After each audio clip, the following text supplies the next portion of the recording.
बेबाक बात में आप सभी का इस्तकबाल है। मैं हूं खुर्शीद रब्बानी और आज हमारे साथ हैं कांग्रेस के सीनियर लीडर और मेंबर पार्लियामेंट पीएल पूनिया साहब। बहुत सारी बातें होंगी, मौजूदा वक्त में जो पॉलिटिक्स चल रही है उसकी बात होगी, गुजरात और जिस तरीके से हिमाचल में विधानसभा इलेक्शन होने हैं, असेंबली इलेक्शन होने हैं, उसमें क्या कुछ तैयारियाँ हैं, पार्टी की क्या उम्मीदें हैं, उस पर हम बात करेंगे। सर, इस्तकबाल है आपका, कैसे हैं? बहुत बहुत धन्यवाद आपका। चुनावी मौसम चल रहा है, किस तरीके से जो है मसरूफियात बढ़ गई हैं अचानक से, और क्या लग रहा है गुजरात में और हिमाचल में? गुजरात और हिमाचल में जी बड़ा अच्छा कंटेस्ट है। और गुजरात का ही अगर ले लें, वहाँ पर ये निर्विवाद है, इस पे कोई डिस्प्यूट नहीं है कि वहाँ की सरकार हो या केंद्र में मोदी जी की सरकार हो, बड़े बड़े उद्योगपति, बड़े बड़े उद्योग घराने उनके लिए काम करते हैं, गरीबों के लिए और जो मार्जिनलाइज सेक्शन है उनके लिए कोई काम नहीं। अब ऊना में गरीब दलितों को जिस बेरहमी से पीटा गया कि मरे हुए जानवर की खाल निकाल रहे थे, वो पुश्तैनी करते रहे हैं और उनको लाइसेंस भी। समाज ने तय किया कि अब हम ये कारोबार करेंगे ही नहीं, काम करेंगे नहीं। उसी ज़िले में दूसरी जगह दूसरे गांव में एक जानवर मरता है, वो कहते हैं कि भैया दलितों को बुलाओ, ये इसको उठा के ले जाएंगे। तो उन्होंने कहा कि हमने तो तय किया है कि हम ये काम नहीं करेंगे। फिर उसके ऊपर पीटा, यानी काम करें तब भी काम करें तब भी पिटे, ना करें तब भी पिटे। और ये गुजरात की मैं बता रहा हूँ। आप गरबा डांस देखने के लिए दलित कैसे चला गया, उसकी पिटाई कर डाली। अगर मूछें उसने रख ली हैं, दलित है, उसकी पिटाई कर रहे हैं। तो ये क्या माहौल है? ये माहौल जो है कमोबेश पूरे ही मतलब देश में है, खाली ऐसा नहीं है कि गुजरात में ही हो। देश की बात नहीं कर रहे हैं। हाँ। वो गुजरात मॉडल की जो बात करते हैं, अच्छा, कि पूरे हिंदुस्तान भर में गुजरात मॉडल लागू करेंगे। हाँ। मैं नहीं समझता। मैं chairman national commission for schedule caste की हैसियत से भी मैंने देखा है, इस तरह की घटना कहीं नहीं हुई कि मूंछ अगर रखी है तो फिर उनको मारा जाएगा, और अगर गरबा डांस देख रहे हैं तो जैसे कि उनको अधिकार नहीं है। तो ये इसी को सब जगह रेप्लिकेट करना चाहते हैं, पूरे हिंदुस्तान भर में लागू करना चाहते हैं। अब पाटीदार समाज है, अपनी मांगे रखी, उसको कोई सुनने को तैयार नहीं है। और जब संघर्ष करने के लिए आंदोलन में उतरे, गोलियां बरसाई जाती हैं, उनके ऊपर लाठीचार्ज किया जाता है, उनके खिलाफ मुकदमे किए जाते हैं, देशद्रोह के मुकदमे किए जाते हैं। तो क्या आप समझते हैं कि वो दलित समाज जो इस तरह से उत्पीड़न सहन करता है और सरकार उसकी अनदेखी करती है, सरकार उस पर कोई कार्रवाई नहीं करती है, और इसी तरह से अगर ओबीसी के लिए पाटीदार समाज की मांग है और उस पर उनके साथ बेरहमी से सलूक किया जाता है, तो क्या वो वोट देंगे उनको? वो कभी नहीं वोट दे सकते। और बाकी भी वहाँ जो माइनॉरिटीज़ का तो बुरा हाल है। ये आप 2000 के दंगे देख लीजिए, और फिर उसके बाद क्या क्या आरोप लगे हैं इस सरकार के ऊपर। भारतीय जनता पार्टी के नेताओं पर सीधे सीधे आरोप लगे। वो अलग बात है। 2002 के दंगों को अभी उन चीज़ों को छेड़ना मतलब जो है आपको लगता है कांग्रेस के लिए मुनासिब होगा? क्योंकि कांग्रेस भी अब जो है वो बच करके चल रही है। नहीं, वो भी एक अलग लाइन लेकर के चल रही है। हम मुद्दे वो नहीं उठा रहे हैं। मैं मुद्दा कोई नहीं उठा रहा हूँ। हाँ। लेकिन आप डिस्कस कर रहे हैं, इसलिए बिल्कुल ठीक है, मैं इसका जिक्र कर रहा हूँ कि ये लोग इनको वोट देंगे। अगर ये निकल जाते हैं तो कहाँ से भारतीय जनता पार्टी जीत जाएगी? अब वो आखिर में क्या दाव खेलते हैं, क्योंकि स्टेक है, हाई स्टेक है। आपको लगता है कि कुछ ना कुछ होगा लास्ट में आकर के? नहीं, कुछ नहीं कर सकते आप। जनता के सामने, जनता की तो ताकत है डेमोक्रेसी और संविधान के अंतर्गत, उसके सामने ये कुछ नहीं कर सकते। राहुल गांधी बिल्कुल नौजवान फेस हैं कांग्रेस का, और बहुत जल्द वो प्रेसिडेंट भी बनने वाले हैं, शायद उसके बारे में आप भी कुछ बताएंगे। वो खुद कह चुके हैं कि बहुत जल्द वो बनेंगे। और 3 नौजवान वहाँ के गुजरात के, उनको साथ लिया है, जिग्नेश हैं, हार्दिक पटेल हैं, अल्पेश ठाकुर हैं। आपको लगता है कि राहुल गांधी इन 3 नौजवानों को, जो गुजरात के ही रहने वाले हैं, उनके सहारे जो नैया है कांग्रेस की, बहुत दिन से वहाँ पर पावर में नहीं है, आपको लगता है कि इन 3 नौजवानों के सहारे कांग्रेस की नैया वो पार लगेगी? देखिए, अल्पेश ठाकुर जी, हार्दिक पटेल, जिग्नेश पटेल जी, जिग्नेश मवानी, ये सब जनता से जुड़े हुए लोग हैं। और मैंने कहा कि जनता मास्टर है। चुनाव में एक एक वोट से सरकार बनती है, बिगड़ती है। और वो समाज का जो प्रतिनिधित्व कर रहे हैं, वो सब पूरा के पूरे अगर कांग्रेस पार्टी के साथ में, राहुल गांधी जी के साथ में आते हैं, तो मैं समझता हूँ कि, और सौभाग्य की बात है, सब नौजवान उनका प्रतिनिधित्व कर रहे हैं, उनके पीछे उनका समाज है, पूरा जनता है, पूरे वोटर हैं। तो पिछले दिनों बीजेपी ने कुछ लोगों को खरीदने की भी कोशिश की थी, उस तरह की बातें हुई थी, फिर कहा गया था कि ये कांग्रेस की चाल है, कांग्रेस की जो है डर्टी पॉलिटिक्स है। देखिए, भारतीय जनता पार्टी क्या क्या पॉलिटिक्स खेलती है ये तो आप अंदाज लगा लीजिए। हमारे पास विधायक हैं, लेकिन उसके बावजूद अहमद पटेल जी को हराने के लिए क्या क्या हथकंडे उन्होंने अपनाए। इनकम टैक्स का अधिकारियों का रेट डलवा दी, उसका दुरुपयोग किया। 10-10 करोड़ रुपया 3 विधायकों को देने का उन्होंने कहा कि उसको ताकि तोड़ लिया जाए। और अब जो पाटीदारी समाज से जुड़े हुए नरेंद्र पटेल उनको करोड़ रुपया देके और कहा कि साहब पार्टी में ज्वाइन कर लीजिए। तो भारतीय जनता पार्टी जनता के बीच में जाके उनका जनादेश प्राप्त करके उनका विश्वास प्राप्त करने में विश्वास नहीं रखता।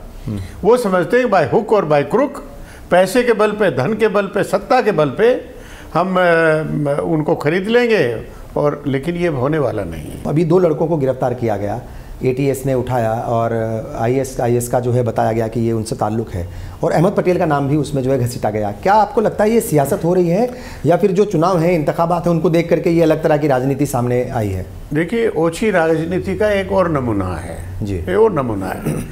अहमद पटेल जी का उससे दूर दूर तक लेना देना नहीं है। कोई लैब टेक्नीशियन भर्ती करते हैं, क्या अहमद पटेल जी भर्ती करते हैं या उन्होंने भर्ती कराया? वो उस संस्थान के एडमिनिस्ट्रेशन से, ट्रस्टी से, उससे कोई लेना देना नहीं है। वहाँ का जो प्रशासन है वो क्लैरिफाई करके कि अहमद पटेल जी से, इस संस्थान से कोई लेना देना नहीं है। लेकिन उसके बावजूद इस तरह के मुद्दे उठाते हैं, प्रधानमंत्री उसको उछालते हैं, अमित शाह उसको उछालते हैं। और पहली बार ऐसा हुआ है कि 2 लड़के पकड़े गए और चीफ मिनिस्टर को प्रेस कॉन्फ्रेंस करनी पड़ी। अब चीफ मिनिस्टर जान लीजिए भाई, कोई SP करता कि हमने ऐसा किया है, या IG DIG करते तो समझ में आती है बात, लेकिन चीफ मिनिस्टर खुद प्रेस कॉन्फ्रेंस करना पड़ रहा है, और उसमें सीधा सीधा आरोप लगाते हैं। सीधे सीधा आरोप है, जिसको वो हरा नहीं पाए राज्यसभा सदस्य, वो कहते हैं कि इसकी वजह से वो इस्तीफा दे दें। तो गंदी राजनीति हो रही है। चीफ मिनिस्टर से लेके, वहाँ के प्रदेश अध्यक्ष से लेके, अमित शाह से लेके, नरेंद्र मोदी से लेके, सब लोग इस घटिया राजनीति में उतरे हैं और सत्ता का नंगा नाच खेल रहे हैं। हम उनसे पूछना चाहते हैं कि आपकी 22 साल से सरकार है, आपकी 3.5 साल से ज़्यादा केंद्र की सरकार है, और ये इंटेलिजेंस एजेंसी वहाँ भी लगी, यहाँ भी लगी हैं, तो वो कैसे भर्ती हो गए? आप जवाब दें, सरकार जवाब दे, भारतीय जनता पार्टी जवाब दे कि वो कैसे भर्ती हो गए, और वो अगर संदिग्ध थे तो कैसे एक्टिविटीज़ चल रहे थे? क्या उसको रोकना मेरा काम है जो विपक्ष में बैठा हूँ, या उनका काम है जो सत्ता में बैठे हैं? उनकी जिम्मेवारी है। उनकी जिम्मेवारी से विफल हुए, नाकामयाब रहे, और उल्टा हम पे आरोप लगाते हैं। बिल्कुल। ये बताइए साहब, जब से अमेरिका से वापस आए हैं राहुल गांधी, तो बहुत ज़्यादा एक्टिव नज़र आ रहे हैं। उनकी जो स्पीचेज़ होती हैं वो भी बहुत अलग हैं, बहुत मैच्योरिटी के साथ वो लोगों के दरमियान आ रहे हैं, अपनी बात रख रहे हैं। आपको लगता है कि उनके इस बदले रूप का कुछ फ़ायदा जो है वो गुजरात में मिलेगा, और लोगों को अब पहले के मुकाबले उनके ऊपर ज़्यादा यकीन होगा, राहुल गांधी के ऊपर, उनकी पॉलिटिक्स के ऊपर, उनकी लीडरशिप के ऊपर? देखिए, राहुल जी जैसे पहले थे वैसे ही अब हैं। बदलाव तो दिख रहा है साहब। और जो जगह जगह पर अपनी बात कह रहे हैं, पहले भी कहते थे, संघर्ष करते थे नौजवानों के लिए, किसानों के लिए, मजदूरों के लिए, दलितों के लिए। जहाँ जहाँ भी एट्रोसिटीज़ हुई, या लैंड एक्विजिशन को लेके भट्टा पार्सल और उस सब जगह गए, तो राहुल जी ने कभी भी पीछे नहीं रहे। हाँ, ये है कि सोशल मीडिया जो भारतीय जनता पार्टी के इशारे पर उनके हर चीज़ को उल्टा दिखाते थे और उनको अंडरमाइन करते थे, उनके प्रेस्टीज को, वो उसमें बदलाव आया है। और राहुल जी को सही तरीके से उनका पक्ष रखने की भी कोशिश कर रहा है, और वो सामने है। कई पार्टी के लीडर ये बोलते हैं, दूसरी पार्टियों के लीडर, कि बीजेपी जो इतना उभरी है या इतना आगे बढ़ी है या नरेंद्र मोदी इतने बड़े लीडर बन गए हैं, वो इसलिए बने हैं क्योंकि उनके सामने, उनके मुकाबले में कोई बहुत बड़ा लीडर नहीं था। राहुल गांधी थे। राहुल गांधी का फायदा या उनकी नासमझी का फायदा बीजेपी को या मोदी को मिला? नहीं, मैं इससे सहमत नहीं हूँ। वो आगे बढ़े झूठे वादे करने पे। अच्छे दिनों का वादा कर रहे हैं तो अच्छे दिन आ गए। जिस तरह से मार मारी है नोटबंदी के माध्यम से और जीएसटी के माध्यम से, तो पूरा हिंदुस्तान तबाह है, तराही तराही कर रहा है। वो पूरा कारोबार चौपट हो गया है। पहले सोशल मीडिया को दिखाना पड़ा, बाध्य होकर दिखाना पड़ा कि जनता का अगर रिफ्लेक्ट नहीं करेंगे सेंटिमेंट्स को तो फिर कौन सोशल मीडिया को देखेगा। इसलिए उनको दिखाना पड़ा जो सरकार के खिलाफ जो बातें चल रही है, जो इनकी नीतियां हैं और जो वादे किए, एक भी वायदा अगर उन्होंने पूरा किया हो तो हमको बता दें। झूठे वादों के आधार पर सरकार बनी है तो इस सरकार का क्या, मैं समझता हूँ बड़ा दुर्भाग्य है। बहुत सारी स्कीम्स चला रखी हैं उन्होंने, उज्ज्वला योजना है और बहुत सारे, मतलब एक के बाद एक बहुत सारी स्कीम्स हैं। उज्ज्वला योजना के बारे में ही बता दूं आपको। हमको ये बता दीजिए, किसी भी आदिवासी या गरीब आदमी जिसको गैस सिलेंडर मिला हो, उसको सब्सिडी जब तक पूरी नहीं हो जाती, उसकी कटौती होती है, पूरा पैसा वसूल किया।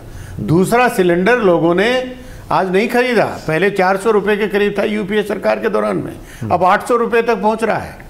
तो ये माहिर हैं अपना प्रचार करने में, झूठी बात को सही प्रसारित करने में, उसके अलावा कुछ नहीं है। मार्केटिंग अच्छी है उनकी। कौन सी योजना नहीं है? मार्केटिंग अच्छी है उनकी। मार्केटिंग का ही तो पूरा वो खेल तो कांग्रेस कब, लेकिन जनता, हाँ, कांग्रेस कब करेगी अपनी मार्केटिंग को, कब सुधारेगी? हम जनता के बीच में जा रहे हैं, जनता हमारी मार्केटिंग कर रही है। जनता को समझ में आ गया कि ये झूठे लोग हैं, फर्जी वादे करते हैं और जनता अब हमारे साथ है। यही हमारी मार्केट। जब सच्चाई के ऊपर आप खड़े हैं और झूठ के खिलाफ अपनी आवाज़ उठा रहे हैं, यही हमारी मार्केटिंग है। लेकिन जितने भी इलेक्शन हो रहे हैं किसी भी प्रदेश में, पंजाब को छोड़ दीजिए, सब जगह तो कांग्रेस हार रही है, बीजेपी आ रही है। फिर क्या वजह है? मतलब फिर कैसे मान लिया जाए कि उनकी जनता उनके खिलाफ है? नहीं, पंजाब को भी क्यों छोड़ दीजिए, पंजाब में भी ये लोग जुटे थे। प्रधानमंत्री कितनी जनसभाएं करके आए थे न, अमित शाह कितनी जनसभाएं करके आए थे। और मणिपुर में वो तो सबसे आगे नहीं थे, सबसे ज़्यादा एमएलए तो कांग्रेस पार्टी के थे और इन्होंने ज़बरदस्ती वहाँ पर सरकार बना ली। गोवा में हमारे ज़्यादा एमएलए थे, इनके तो नहीं ज़्यादा एमएलए थे। तो जनता ने इनके बजाय हमको प्रेफरेंस दिया और वहाँ पर भी सत्ता का दुरुपयोग करके, गवर्नर को पद का दुरुपयोग करके वो सत्ता में 2 जगह बैठ गए। लेकिन जनता ने तो हमको दिया था मैंडेट और इस तरह से, तो इसलिए झूठा प्रचार कर रहे हैं। उसके अलावा अभी जो सर्वे आ रहे हैं, अभी जो लोकसभा के बाई इलेक्शन हुए गुरदासपुर में लगभग 2 लाख वोटों से ये हारे हैं। क्या इसका कोई जवाब है? केरल में इन्होंने खुद चुनाव लड़ा, इनके कैंडिडेट कितने हुए? 4600 कुछ वोट पाए। और वहाँ पर हमारे यूपीए के, यूडीएफ के वहाँ पर कैंडिडेट जबरदस्त तरीके से लोकसभा का चुनाव जीते कि नहीं जीते। तो जनता का मूड दिखाई है और वो रिफ्लेक्ट करेगा गुजरात में भी और हिमाचल में। गुजरात के जो सर्वे आ रहे हैं उसमें तो बीजेपी नंबर 1 पार्टी है और बहुत बड़ी मेजोरिटी के साथ सरकार बनाने वाली है। ये झूठे जो सर्वे निकाल के एक प्रचार का माध्यम ये भारतीय जनता पार्टी बना रही है कि हमारी सरकार बन रही है, हमारी सरकार बन रही है। शर्म आनी चाहिए। लेकिन वो ये बात कहते हैं कि अमित शाह के बाद कौन पार्टी प्रेसिडेंट होगा किसी को नहीं पता, लेकिन सोनिया गांधी के बाद कौन होगा सबको पता है। उनके यहाँ ऐसा सर्वमान्य नेता नहीं है तो उनका राजनीति दिवालियापन है उस पार्टी का, ये उसका क्रेडिट लेके बताएंगे।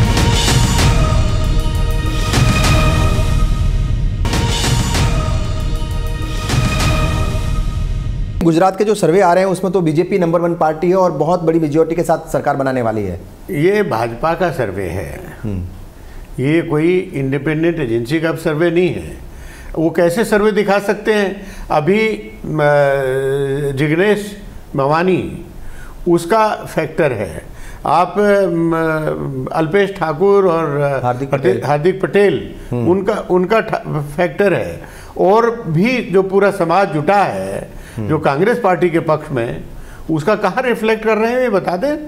ये झूठे जो सर्वे निकाल के एक प्रचार का माध्यम ये भारतीय जनता पार्टी बना रही है कि हमारी सरकार बन रही है, हमारी सरकार बन रही है। जो फेंस सीटर्स होते हैं वो उधर चले जाएं तो उनका कल्याण हो जाए। राहुल गांधी की ताजपोशी जो है वो कब तक हो जाएगी? हालांकि वो खुद भी कहते हैं कि बहुत जल्दी, लेकिन कुछ डेट वगैरह कुछ तय की है? देखिए, अब सब प्रक्रिया पूरी है जी। हमारी जो राष्ट्रीय अध्यक्ष श्रीमती सोनिया गांधी जी, उनको तारीख निर्धारित करनी है CWC की। उनके बीच में कुछ तबीयत नासाज हो गई थी, जिसकी वजह से ये नहीं मीटिंग, जल्दी से मीटिंग होगी और उसका शेड्यूल, इलेक्शन का schedule Congress working committee CWC से निर्धारित होता है। वो मीटिंग में शेड्यूल निर्धारित होगा, राहुल जी पर्चा दाखिल करेंगे, कोई सामने है नहीं, वो डिक्लेयर कर दिए जाएंगे और बाद में। सामने क्यों नहीं है साहब? कांग्रेस में ऐसा क्या है, सामने क्यों नहीं होता? ये बीजेपी भी लगातार जो है ये इल्ज़ाम लगाती है कि ये एक परिवार की, एक फैमिली की पार्टी है। तो ऐसा क्या है? इतने बड़े बड़े लोग हैं, इतने मतलब जो है समझदार लीडर्स हैं, बहुत तजुर्बेकार हैं, बहुत ज़्यादा उनको नॉलेज है, सियासत की समझ है, फिर क्या वजह है कि कोई सामने नहीं होता? नहीं तो क्यों नहीं आते? तो इलेक्शन प्रोसेस है, उसमें सामने आए, स्वागत है। लेकिन आप हमको ये बता दीजिए कि इस परिवार ने जितनी कुर्बानी की है, बलिदान दिया है, क्या हिंदुस्तान में किसी परिवार में, राजनीतिक परिवार ने इस तरह का किया है? भारतीय जनता पार्टी, RSS वाले बता दें, आज़ादी की लड़ाई लड़ रही थी।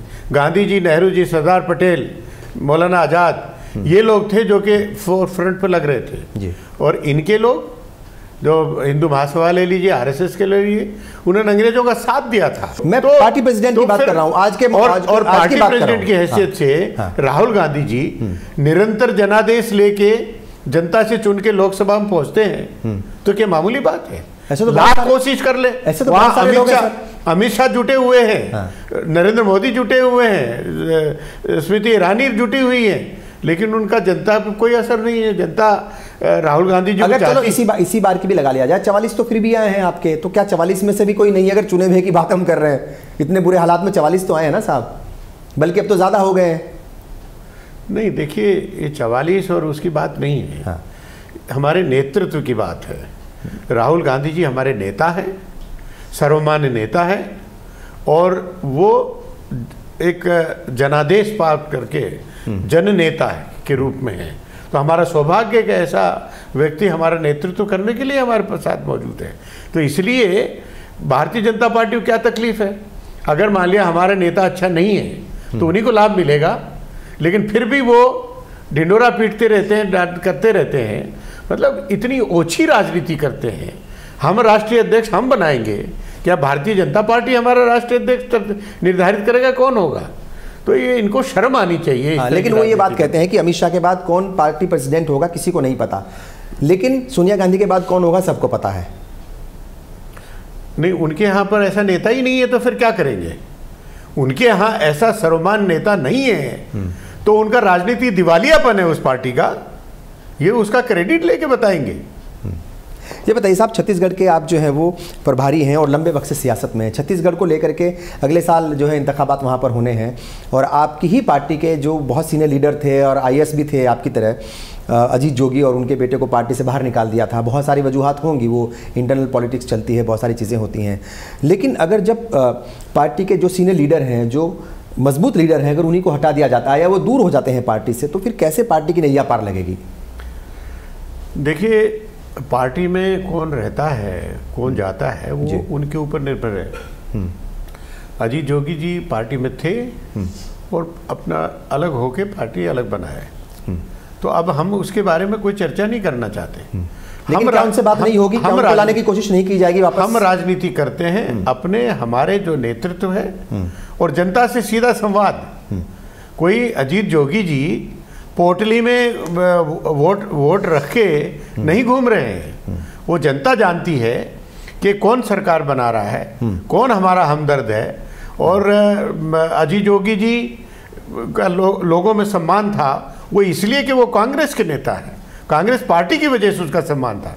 अगर अलग हो गए तो एक व्यक्ति विशेष है, उनकी कोई अहमियत जनता के बीच में नहीं है। लेकिन क्या कोशिश नहीं करनी चाहिए पुराने लोगों को वापस लाने के लिए, घर वापसी कराने के लिए? इसमें क्या बुराई है? इसकी जरूरत नहीं है हमको। हमारे जो नेतृत्व है, वहाँ पर जो नेता है वो सक्षम है, वो जननेता है, जनता के बीच में है, और उसी के आधार पर राजनीति करेंगे। क्यों किसी को लाने का प्रयास करेंगे? ये बताइए सर, समझता। हाँ, वहाँ पर जो है वो सीडी कांड बड़ा चल रहा है इन दिनों, और एक सीनियर जर्नलिस्ट को गिरफ्तार किया गया है, और जो वहाँ के पीसीसी प्रेसिडेंट हैं उनके खिलाफ भी एफआईआर हुई है। तो ये जो सीडी पॉलिटिक्स वहाँ पर चल रही है उसको कैसे देख रहे हैं आप? पार्टी उसको लेकर के कितना संजीदा है, चूंकि आपके नेता के खिलाफ, जो वहाँ के जो प्रेसिडेंट हैं उनके खिलाफ ही एफआईआर हो गई है। देखिए, मैं कोई पत्रकार के खिलाफ एफआईआर दर्ज है, जो कानूनन होगा वो कार्रवाई होगी, लेकिन क्या ये सत्य नहीं है कि एक मिनिस्टर के खिलाफ इतने गंभीर आरोप हैं, उन पे कार्रवाई कराने की बजाय, उनसे इस्तीफा लेने की बजाय आप तरह तरह के आरोप लगा के और उनको डिफेंड कर रहे हैं? यूपी से आपका ताल्लुक है, और उत्तर प्रदेश में जो है ताजमहल भी है, उसके ऊपर लगातार सियासत होती रही है। हालांकि झाड़ू लेकर के गए थे योगी सीएम, और झाड़ू लगाई तो शायद वो जो सियासत है वो उसको, ताजमहल के ऊपर जो चीज़ें हो रही थी उसको दूर करने की उन्होंने कोशिश की। लेकिन फिर भी वहाँ पर बात हो रही है कि वहाँ पर अगर नमाज होती है तो शिव चालीसा हो, वहाँ पर जो है आरती भी हो, और ये हमारी संस्कृति का हिस्सा नहीं है ताजमहल। ये जो इस तरह की जब बातें होती हैं तो आपको लगता है कि जो दीवारें हैं वो खड़ी करने की कोशिश की जाती हैं, दो समाजों के बीच में बांटने की कोशिश की जाती है? देखिए, तो ताजमहल हमारी राष्ट्रीय धरोहर, बल्कि अंतर्राष्ट्रीय धरोहर है जी।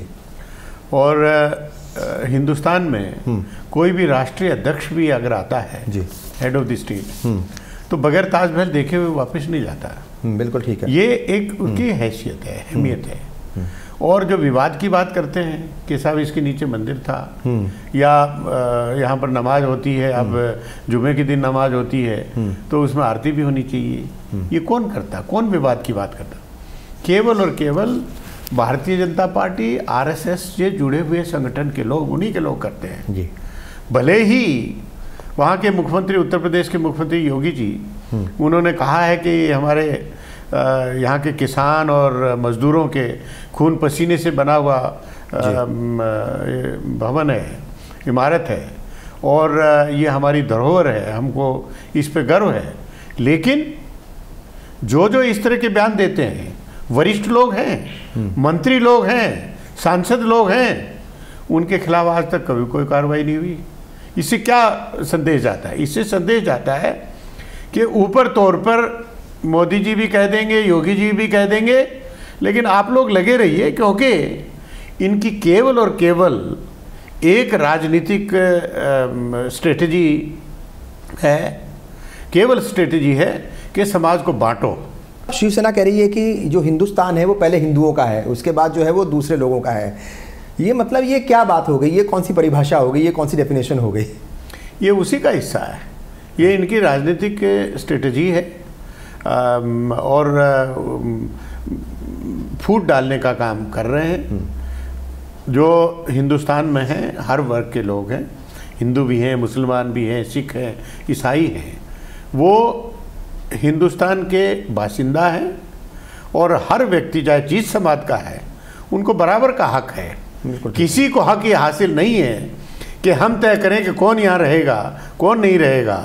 तो ये एक अपराध है, ये देशद्रोह का मामला है। अगर कोई किसी को कहते हैं कि आप यहाँ हिंदुस्तान के नहीं हैं, हमारा संविधान सबको बराबर का हक देता है। साहब, हम एक लफ्ज़ बहुत दिन से सुनते आ रहे हैं पिछले कई दहाइयों से, वोट बैंक, मुस्लिम वोट बैंक। तो आपको क्या लगता है, मुस्लिम वोट बैंक जो है इसका क्या वाकई इस्तेमाल किया गया है कांग्रेस ने, सेकुलर पार्टीज़ ने, और बीजेपी भी अलग तरीके से इस लफ्ज़ का या मुस्लिम वोट बैंक का इस्तेमाल करती है एक अलग तरीके से, अलग अंदाज में? भारतीय जनता पार्टी के केवल एक ही पोल स्ट्रेटजी है कि समाज को धर्म के आधार पर बांटो, जात के आधार पर बांटो, और उसके लिए ये वो लफ्ज़ इस्तेमाल करते हैं। आप वोट बैंक की राजनीति की बात करते हैं, यही लोग अपीजमेंट का शब्द इस्तेमाल करते हैं। और तो नहीं, हमने तो कभी नहीं इस्तेमाल किया, हमने वोट बैंक का कभी नहीं इस्तेमाल किया, और इक्का दुक्का कोई दूसरे लोग कहते होंगे, लेकिन ये केवल और केवल भारतीय जनता पार्टी है जो इस तरह के विचारधारा रखती है और इस तरह के लफ्ज़ इस्तेमाल करती है। वरना यूपी के इलेक्शन में आप देखिए, प्रधानमंत्री जाके वो कब्रिस्तान और शमशान की बात करते हैं, वो होली, दिवाली और ईद, बकरीद में बिजली देने की बात करते हैं। तो इनका हमेशा कोशिश रहती है। और बिहार में उन्होंने खूब कोशिश की। अमित शाह ने कहा अगर ये गठबंधन की सरकार बन जाती है तो उसके पटाखे वहाँ पर पाकिस्तान में फूटेंगे। इसका क्या मतलब है? इसका कोई आधार है? लेकिन वो मैसेज देना चाहते हैं और लोगों के दिमाग में, ताकि मुसलमानों के खिलाफ एक भावना बने, हिंदू कंसोलिडेट हो। ये हमेशा इनकी कोशिश रहती है। लेकिन अब जैसे मैंने कहा, लोग अच्छी तरह से समझ गए हैं कि इनकी राजनीतिक एक रणनीति है, ये कोई विचार नहीं है, केवल रणनीति है। और रणनीति का इस्तेमाल करते हैं अपना चुनाव जीतने के लिए। लंबे वक्त तक आप ब्यूरोक्रेट रहे हैं और बड़े ओहदों पर रहे हैं अलग अलग जगहों पर, और अब सियासत में क्या फ़र्क लगता है दोनों जगह? ब्यूरोक्रेसी और पॉलिटिक्स दोनों अलग अलग है और बहुत अंतर है, ज़मीन आसमान का अंतर है। ब्यूरोक्रेसी में आप निर्धारित समय के हिसाब से काम कर सकते हैं, लेकिन पॉलिटिक्स में 24 घंटे की जवाबदेही है। जनता जिनको रिप्रेजेंट कर रहे हैं, जिनके लिए काम कर रहे हैं, वो उम्मीद करते हैं कि आप हमारे साथ में जब भी हमको ज़रूरत पड़ेगी आप रहेंगे। तो ये है। और दूसरा, एक ब्यूरोक्रेसी में आदमी one functions from the position of strength and power. और पॉलिटिक्स में तो हमेशा याचना करनी है, कहना है कि भाई ये हमारी मदद करिए, ये हमारा प्रस्ताव है, इसको उनको मिनिस्टर बन जाए अलग बात है, वरना बाकी एमएलए हैं, एमपी है, उनको तो केवल सिफारिश करने का है, सिफारिशें ही करते रहना है, उसको अधिकार नहीं है कुछ करने का। तो ये बहुत बड़ा फर्क है। और मैं समझता हूँ ब्यूरोक्रेसी से पॉलिटिक्स ज़्यादा मुश्किल है। Thank you so much sir, हमसे बात की बहुत बहुत शुक्रिया, बहुत अच्छा लगा आपसे बात करके। बहुत धन्यवाद जी। तो ये थे पीएल पूनिया साहब, बड़ी ही बेबाकी से तमाम सवालों का जवाब दे रहे थे। बहरहाल आपसे अपने प्रोग्राम देखा, आप सबका बहुत बहुत शुक्रिया। आदाब।